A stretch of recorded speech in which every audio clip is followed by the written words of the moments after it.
All right, coming up on today's edition of the Art Business Mornings, it's video, stupid. Play on James Carville's famous quote, the best way to sell art or photography and why you need to be prepared, okay, to leverage video this Q4 and really every single solitary day.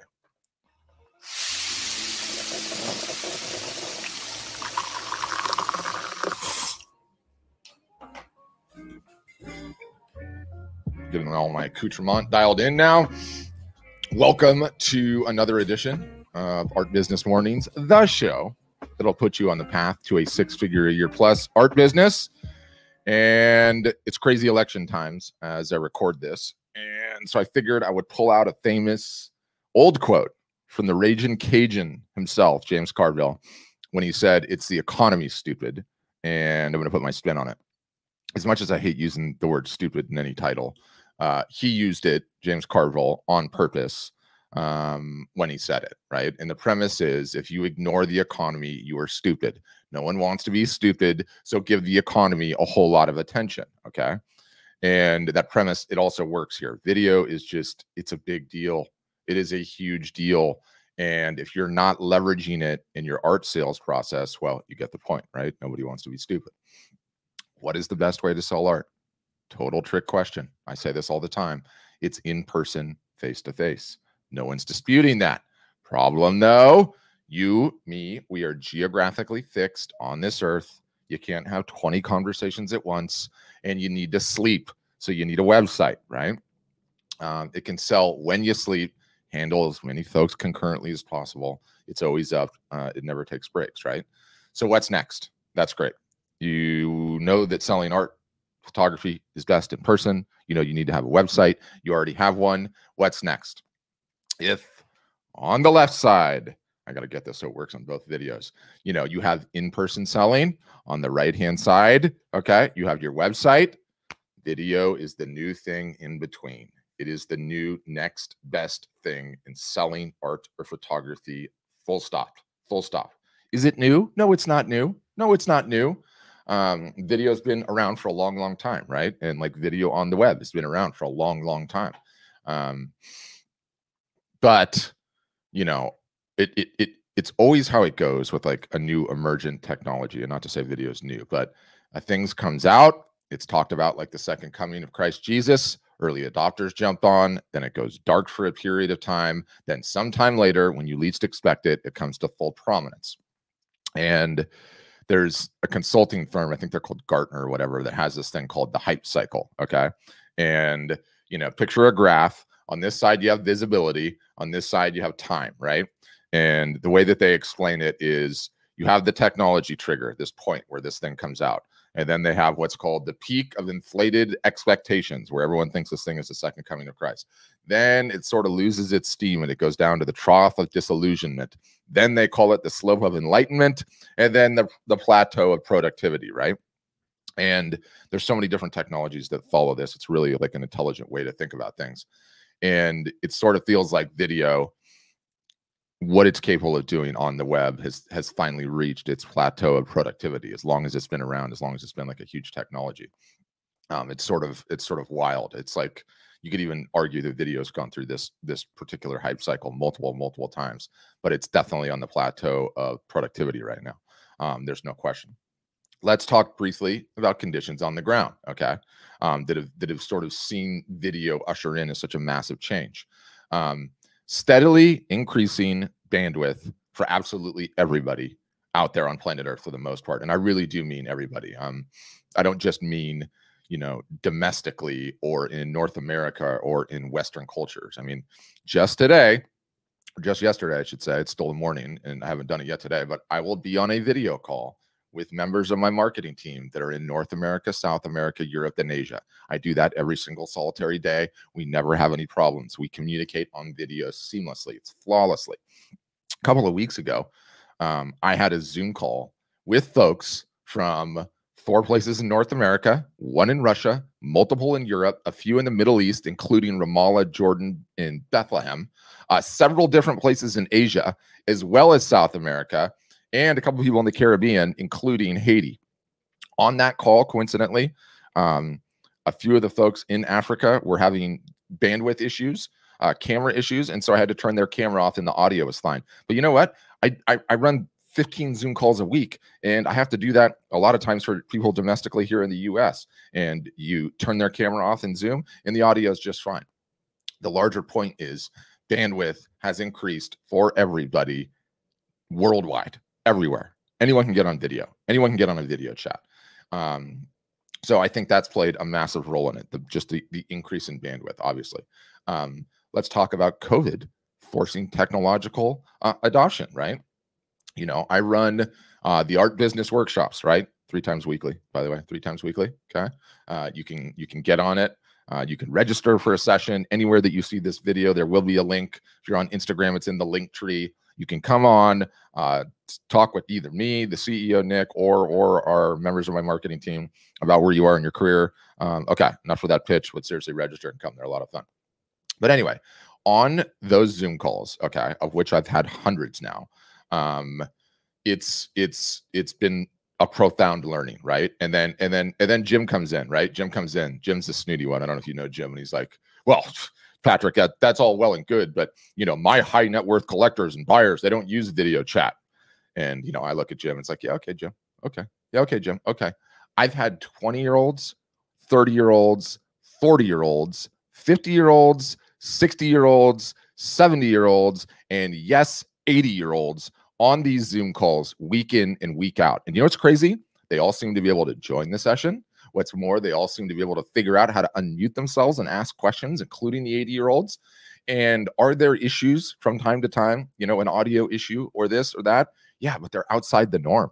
It's like 95 percentile. People come onto these Zoom sessions from everywhere in every age group and are able to communicate, right? And, you know, I am a huge tech nerd, okay, and always have been.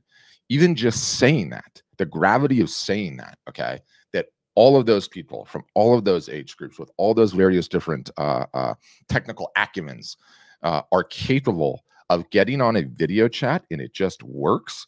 Nothing just works. Nothing just works in a technological case. Nothing. Everything breaks all the time. And the older people get that are not, you know, digital natives that didn't have computers when they were kids, nothing ever works. But this does. They just do. I mean, I've taken so many questions and had so few issues on these Zoom calls. It's profound. Now, you think about COVID forcing adoption, okay? Do you think there is any chance, okay, the majority of those folks, especially the older ones, okay, would ever have been taking all of these video calls and getting involved in these video calls and wanting to do these video calls without COVID forcing it? No chance. No chance, okay? Not everybody would have been a Zoom native unless COVID came to town and forced everybody to communicate this way and go to weddings this way and have birthdays this way and see their grandkids and all the rest of it. So you can't underscore how big of an impact COVID has had just in that department alone, which is make everyone comfortable with this concept of video chatting, okay? Not just video chatting, being on video, not caring if your hair is not perfect, not caring about the lighting or anything else, seeing big TV stars go on and run the television broadcast with wired AirPods or wired earbuds or some stupid cord that costs $10 at Radio Shack, and they're doing live TV. So this is a massively disruptive thing, and it's not going away, okay? Everyone just understands it now and understands that this is the norm and this is how we're going forward, right? And while we're on the COVID subject, what else has this done? Yes, it's forced technological adoption, okay, which is not only good for video, but also for entire e-commerce adoption, right? Both of which are insanely good for art and photography sales.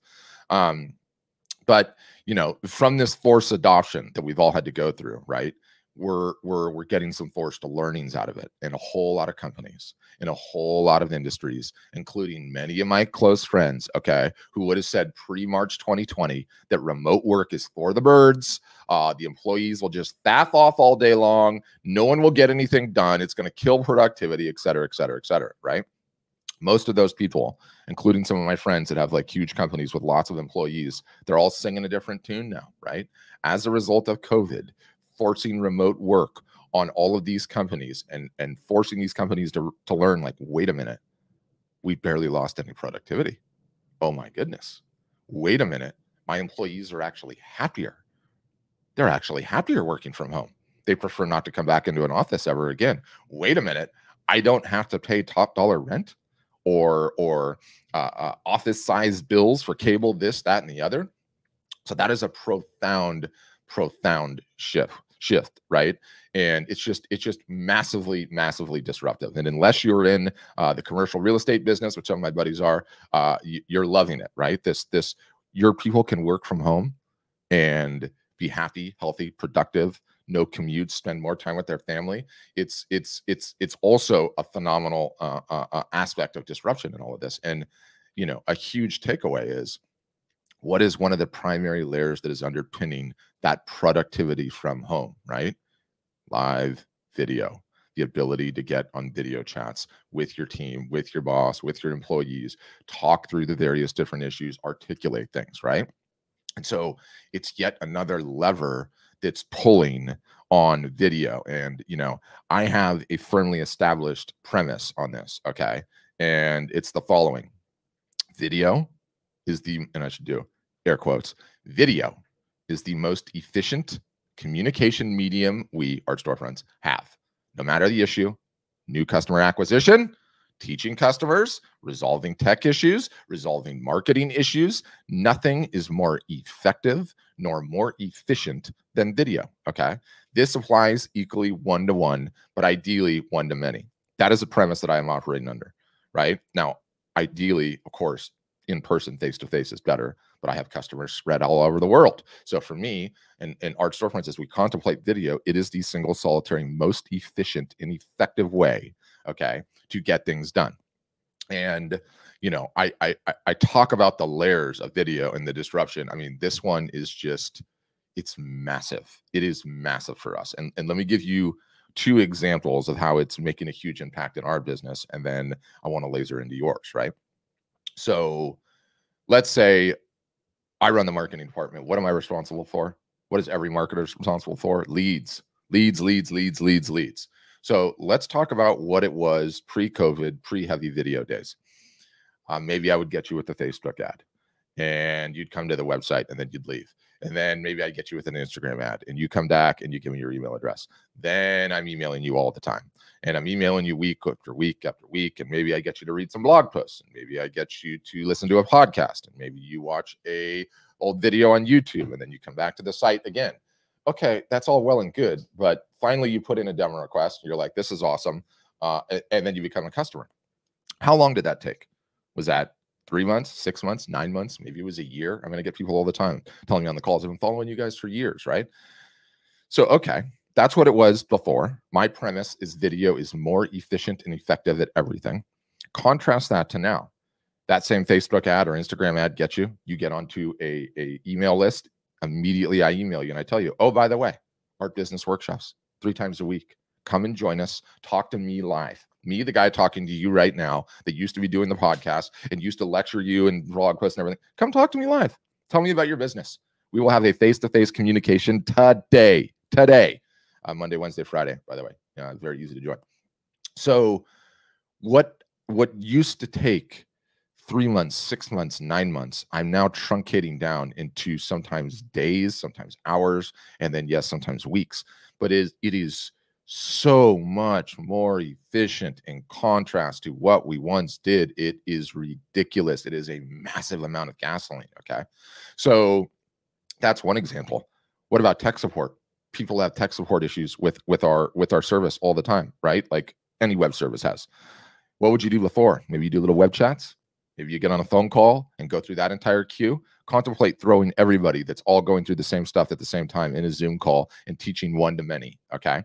Tech issues end up getting resolved near instantaneously. You're seeing the entire thing on video. You're getting to learn in a one-to-many situation, meaning you're just getting started with the software. You have this tech issue, but probably in like another month, you're going to have this tech issue. You're seeing that solved on the call. So there's all these various different layers where it's just a huge deal.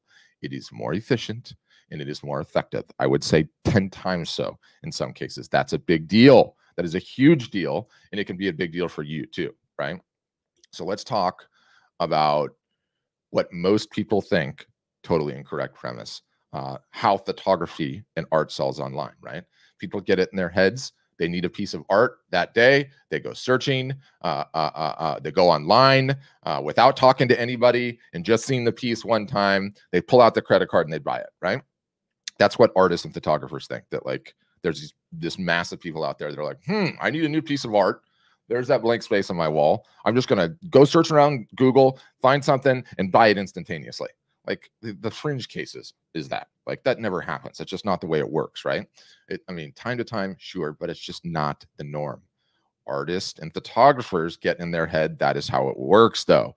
You're just going to put things up online, and magically in the middle of the night, somebody is going to come and buy from you without requesting anything else, without having any conversation with you, without having any email dialogue or a phone call or anything else.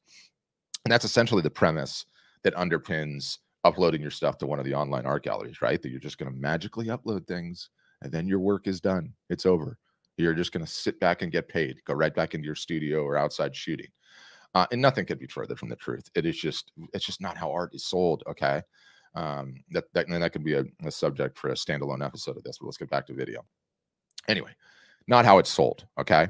Moreover, the higher price point, okay, and I see this across the board, and I have more data than you, so I know what I'm talking about. The higher the price point goes, the more there is a need, the more the buyer wants communication, email communication, phone calls. They want to interact. They want to ask some questions. They're not going to part with, $1,500, $2,000, $2,500, $10,000 without some correspondence to know that what they're getting, and they're excited about it. So if the video premise works, okay, if the video premise works that I've expressed, what do you think is the most efficient and effective way for you to sell art and or photography? Okay, in those scenarios, you better believe it's video. You better believe it's getting your prospective buyer on video. Okay. Moreover, last I checked, you guys need to be generating leads too, and video clearly helps there. It's just as effective as outbound marketing as it is for customer service issues, as it is for getting deals over the line. Okay. You want to try to make that process more efficient, more effective. You got it, right? It's video. And I have said, okay, I will continue saying that video selling, okay, either one-to-one, you and one other person, or one-to-many, you in a room full of people, a digital room full of people, is going to be the single solitary biggest disruption to the art and photography sales process in the last 25 to 50 years. That's not very profound. There's a whole bunch of people that have said this before me, that it's going to forever change the way e-commerce takes place. It goes down, right? Let's talk about why, the reasons why for art and photography, why it is going to be the biggest change, the biggest disruptor, and how art and photography is sold in the last 50 years. Number one, my favorite, it forces the artist or photographer, which, let's just be honest, for many of you will be the first time you've ever taken your merchandising seriously. Okay. If you're going to be selling directly on video, you better have some inventory. You better have some inventory, the finished product on hand, and you better be able to articulate it. What are the differences of it? What makes it interesting? What are the differences between the media types, right? And, just getting you guys to do that alone is a huge win. So few artists and photographers have the various different media types of which they're trying to sell their work. You guys are constantly trying to sell your stuff as 2D images on Instagram or Facebook. No one's buying 2D images. No one's buying that. They're buying the finished product that goes on the wall. Okay. So you need to have the finished product that goes on the wall. So that's a huge part of video selling. Two, it forces you to work on talking about your art, talking about your process, talking about what went into it, and then yes, selling. All of you guys need practice on that. Every single solitary artist and photographer I know that's a customer needs practice on that, and you get better with practice. You can do it without leaving your home or studio. You can run multiple video chats, one-to-one, one-to-many, a day, okay? If it's as efficient as I've articulated, and it is, that it's going to speed up everything you do, your marketing, your selling. If we, art storefronts, are seeing a 10x improvement in efficiency via using video, you will see the same thing. It's got nothing to do with us. It has to do with the video. So it will completely speed up, okay, both your marketing and your selling. Video deepens the bond, okay, massively so, okay. Folks will get to know and like and trust you 10 times faster than they did before. 10 times faster than they did before. They want to know you, okay? They want to say they have a relationship with the artist. The know, like, and trust thing is so important. And the fact of how long it takes to do that, oh, I'm just going to follow their Instagram post, and oh, they're kind of quirky, and oh, look, this is a funny video of doing whatever. Oh, look, there's their dog and their cat, or boom, you're in a chat and you're talking to the artist. Are you kidding me? Like it's 10x. The sooner they know, like, and trust you, the sooner your work is going to end up on their wall. That is just full stop. Okay. The technological barrier. Okay. Another point to getting started is nothing. What do you need to get started? You already have it. It's just your phone. It's just your phone. You don't need anything else. Just your phone on speakerphone. You don't even need any stupid earpods or a plugged in headset, although all of you guys have that too. That's the barrier to entry. It costs zero, nothing. Okay. The MVA, the acronym stands for minimum viable audience. Defined the number of people that you need to have on a video chat to make it worth your time to provide an ROI is one qualified buyer. Just one. Just one. Yes, one-to-many is better, but one-to-one, if they're qualified and they're going to buy, getting on a video chat is a positive ROI activity for you. I already know this. So, another point, the ability to run full-on flash sales and live art shows is incredible. That was just not possible before. I contemplate all the customers that we have and all the people that I've talked to that have spent the last umpteen years of their life doing the fair and show circuit, right?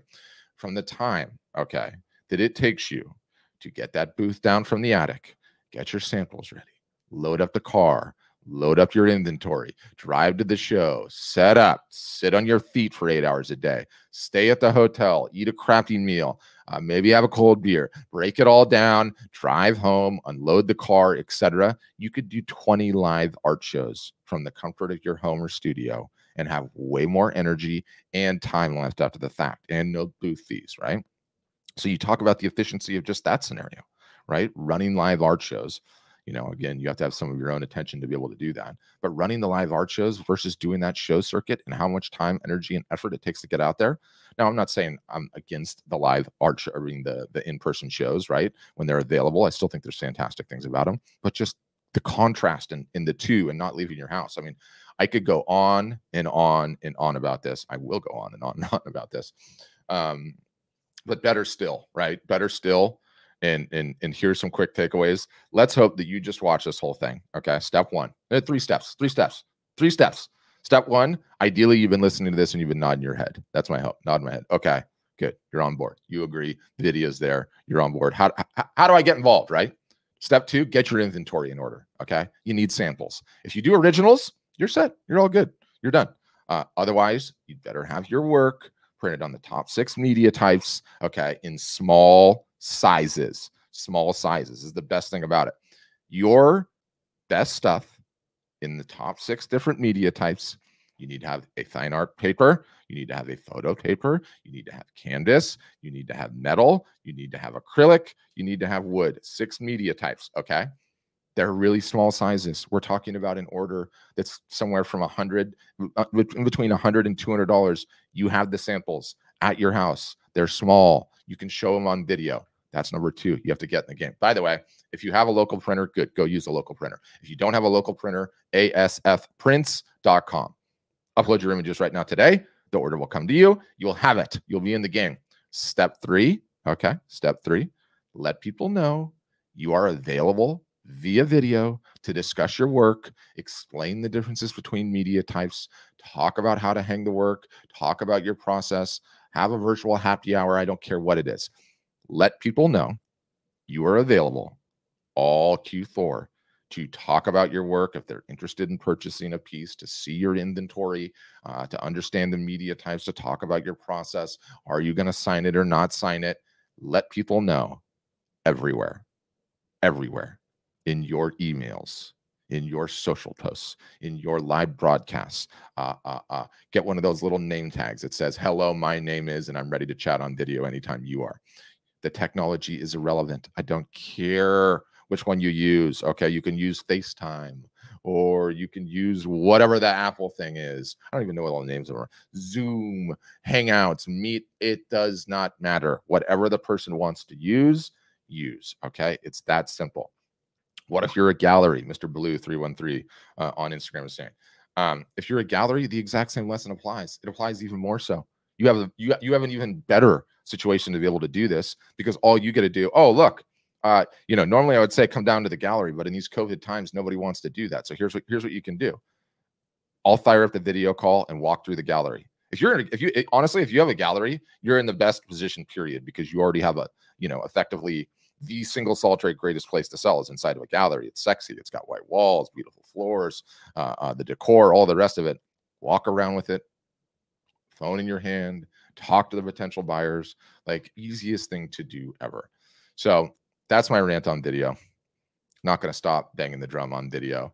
And I would say as a final, and I say this all the time, I'm not a guru. Okay. I'm not a guru. I didn't pick this up because I bought someone's class. I'm living it and doing it. I do not operate under the do as I say, not as I do. Okay. It's the other way around.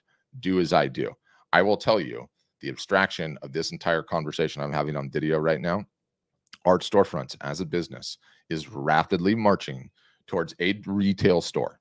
What do I mean by that? We are opening up Art Storefronts, the retail store. It will be open from 9 to 5, 5 days a week, maybe even 6 days a week. The difference is it doesn't have the physical location. It's on, instead of Main Street of your town, it's on Main Street of the interwebs.